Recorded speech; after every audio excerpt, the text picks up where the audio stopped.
복된 소식 아름다운 소리 AM 1590kHz 시카고 기독교 방송입니다.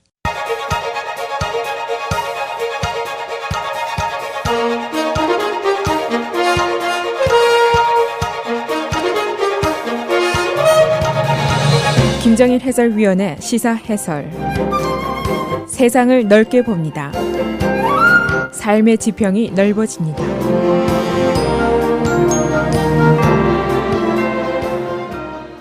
시사해설입니다. 어제 열렸던 북동부 5개주 예선, 힐러리 클린턴 그리고 도널드 트럼프가 역시 예상했던 대로 압승을 거두었습니다. 도널드 트럼프는 5개 주에서 모두 승리를 거두었고 힐러리 클린턴은 4개 주에서 승리를 거두었습니다. 또 승리의 폭도 컸습니다. 그래서 당연히 두 후보가 어제 대의원 수를 크게 늘렸고 결국 당 후보 지명선을 향해서 마지막 질주를 하고 있습니다. 그래서 오늘은 어제 있었던 북동부 5개 주의 예선 결과를 분석해보고 또 앞으로 남은 예선, 또 당 후보 지명전 전망을 해보겠습니다. 어제 예선지는 커네티컷, 델러웨어, 메리랜드, 펜실베니아, 로드 아일랜드 5개 주입니다. 도널드 트럼프는 5개 주에서 여유 있게 아주 큰 표 차이로 완승을 거두었습니다. 뉴욕주 승리에 이어서 계속해서 승리를 거두고 있는데 당 지도부의 견제가 심하고 추격자들 크루즈와 케이식이 뭐라고 해도 그의 승리 가도를 아직까지는 멈추지 못했습니다. 반대로 트럼프가 점점 더 강해지는 모습을 보이고 있다. 그런 평을 받고 있습니다. 힐러리 클린턴 역시 뉴욕에서 대승을 한 이후에 계속 승리를 거두고 있습니다. 클린턴의 당 후보 지명 시간이 5월 중에는 끝나지 않을까, 그런 예상이 지배적입니다.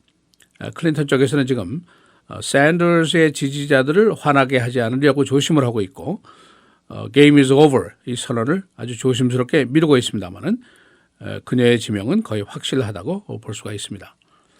그러나 트럼프의 경우에는 다음 주에 있을 인디애나 그리고 전국에서 가장 큰 주인 캘리포니아 이 성적이 문제가 되고 있습니다.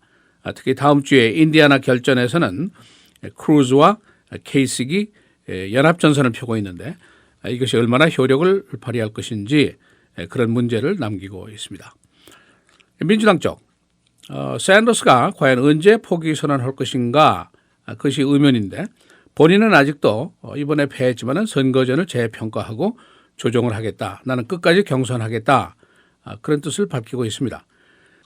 그러나 내부적으로는 결국 5월 중에 중도 하차를 발표하지 않을 수 없을 것이다, 그런 그 입장에 가깝게 가고 있는 것으로 평가가 되고 있습니다. 트럼프, 지금까지보다 지지자들의 폭이 확장되는 것을 발견했습니다. 트럼프의 지지층은 주로 중산층 이하, 고졸 이하층 지지였었는데 어제 조사를 해보니까 고소득자들도 많이 있었고 대졸 이상자들도 트럼프 쪽으로 다가오는 새로운 현상을 보였습니다. 그러니까 결국 그의 대세가 더 강력해지고 있다, 그런 것을 예시하고 있는 것이다, 그런 평가를 하고 있습니다. 클린턴의 경우에도 흑인표, 노인층 표는 절대 우세가 계속이 되고 있고 어제 백인 쪽의 표도 많이 늘어났습니다. 특히 메릴랜드, 펜실베니아에서는 백인표 대전에서도 클린턴이 샌더스를 이겼다, 그렇게 분석이 나와 있습니다.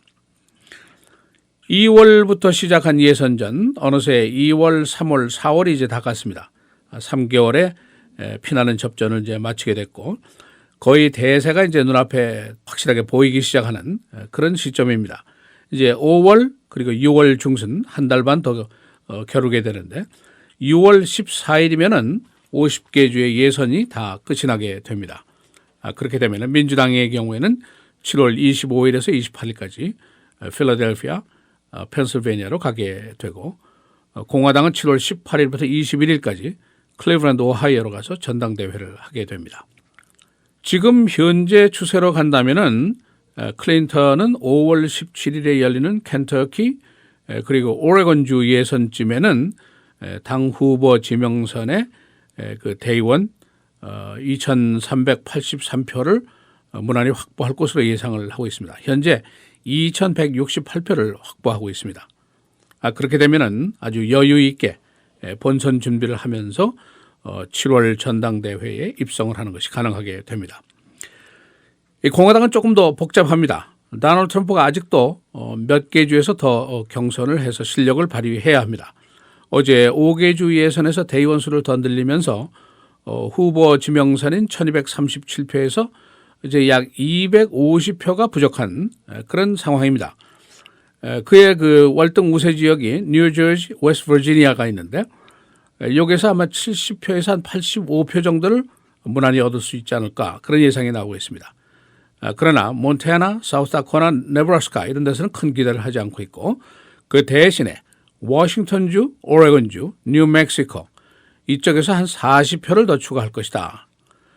그런 예상입니다. 그렇게 되면은 결국 인디아나, 캘리포니아에서 이제 마지막 마무리 작업을 하게 돼 있습니다. 캘리포니아하고 인디아나하고 합하면은 대의원수가 229표입니다. 캘리포니아에서 이기면은 한 100표 이상 추가가 되고 인디아나에서 이기면은 7월 전당대회 전에 당 후보 지명권을 갖는 것이 확실하게 됩니다. 그래서 바로 다음 주 화요일에 열리는 그 인디아나주가 중요합니다. 크루즈와 케이식이 어제 말씀드린 대로 연합 전선을 펴기로 공개적으로 결탁을 했고 이 사람들의 생각은 일단 트럼프를 억제하고 전당대회로 가서 거기서 겨룬다. 그런 전략이지만은 이것이 쉽지 않을 것이다 하는 예상도 나오고 있습니다. 지금 인디아나에서 벌어진 여론조사를 보면은 테드 크루즈의 지지도가 트럼프보다 약 5% 정도 밑돌고 있습니다. 그러나 테드 크루즈가 위스콘신에서 대승을 거둔 것을 미루어 봐서 인디아나주도 만만치 않을 것이다. 그런 예상도 나오고 있습니다. 그리고 케이식 표가 크루즈 쪽으로 다가오기만 한다면은 큰 세력이 될 것이다. 그런 기대를 하고 있습니다. 그러나 최근 3개의 폴링이 있었는데 이 여론조사에서는 트럼프가 모두 크게 우세한 것으로 또 나와 있습니다. 그래서 트럼프 꺾기가 그렇게 쉽지는 않을 것이다. 또 그런 예상도 있습니다. 지금 현재 트럼프는 말씀드린 대로 계속 상승세를 타고 있고 크루즈는 주춤하고 있습니다. 어제 2등을 하지 못했고 여러 주에서 3등을 겨우 한 그런 상황입니다. 지금 상태로 가면은 결국 힐러리 클린턴 대 도널드 트럼프의 대결 이렇게 되기가 쉽습니다. 양자 대결이 되면은 거의 모든 여론조사 결과를 보면은 클린턴의 승리할 것이다. 그런 예상이 나와 있습니다. 그러나 오늘 뉴욕타임스 사설을 보면은 민주당이 공화당의 현재 메스, 그 엉망인 상태를 보고 너무 쾌재를 부르면은 그대들이 바보일 것이다. 그런 아주 경고를 하고 있습니다. 지금 중산층의 분노를 확실하게 봐야 될 것이다. 그런 지적입니다. 지금까지 민주당이 잘한 게 뭐 그렇게 대단한 게 있느냐 그런 질문을 하면서 대학 학자금 문제라든가 총기 규제 문제라든가 최저임금 인상 이런 것이 모두 실패작으로 돌아갔지 않느냐 그런 질문을 하고 있습니다. 또 선거기금 제약 관계 이것도 실패했는데 지금 결국 부자들이 이 선거와 민의를 돈으로 살 수 있는 세상에 우리가 살고 있다. 그런 비판적인 시각이 높은데 민주당에서 이걸 고친다고 그러놓고 고치질 못했습니다. 그런데 고치지 못했을 뿐 아니라 클린턴의 경우에 큰 선들의 돈으로 지금 선거제를 치르고 있고 강연료를 수십만 달러씩 챙기고 있고 이런 그 이미지가 크게 지금 부각이 되어 있습니다. 그래서 오늘 이 사설은 트럼프의 성공을 교훈 삼아서 잘해라 그런 따끔한 일침을 가하고 있습니다. 이게 오늘 현재 지금 선거전의 분위기입니다. 시사해설 김정일입니다.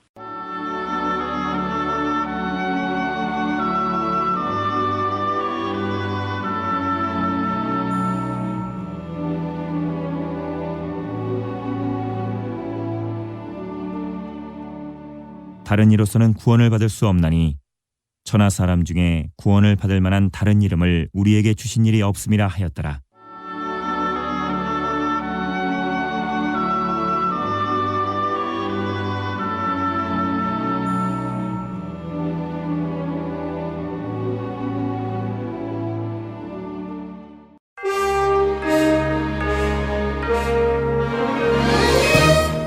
헤드라인 뉴스입니다. 어제 열린 5개주 예선에서 트럼프와 클린턴이 압승을 거두었습니다. 이로써 두 선두주자는 대의원 수를 어제 크게 늘렸습니다. 이들은 인디애나 그리고 캘리포니아 등 최종 결전을 앞두고 있습니다. 법무부는 국가 안보를 위한 산업 스파이 등에 대한 감시를 강화하기로 했습니다.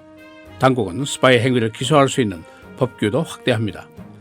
법무부는 작년 중국계 시민인 템플 유니버시티 물리학 교수를 스파이 혐의로 기소하는 데 실패했었습니다. 파리 테러범인 살라 압데슬람이 프랑스로 압송됐습니다. 그는 브뤼셀에서 체포됐지만 파리에서 재판을 받게 됩니다.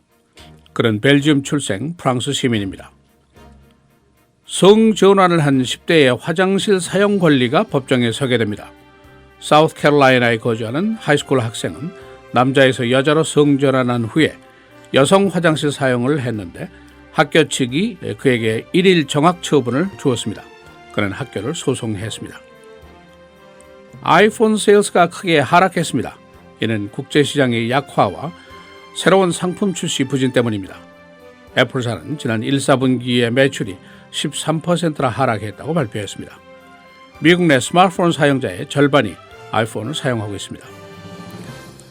항공기 내에서 행패를 부리던 승객이 체포돼서 재판을 받게 됩니다. 한국인인 권우성. 지난 월요일 서울에서 괌으로 향하던 코리안 에어라인 기내에서 술에 취해서 승무원에게 행패를 부렸습니다. 그는 최고 징역 20년까지 처벌받을 수 있습니다. 노인 아파트에 거주하는 67살 난 남자가 이웃에 사는 73살 난 남자와 51살 난 여인을 칼로 찔러서 살해했습니다. 라이언스 리버워크 시니어 레지던스. 이들은 분실된 물건 때문에 다투다가 이런 표현을 당했습니다. 데니스 하스테드 전 하원 의장이 성범죄 테스트를 받게 됩니다. 이 테스트는 과거 그의 성 관련 행위를 모두 조사하게 됩니다. 그는 미성년 성추행으로 인한 불법 은행 거래 혐의로 유죄 판결을 받았습니다.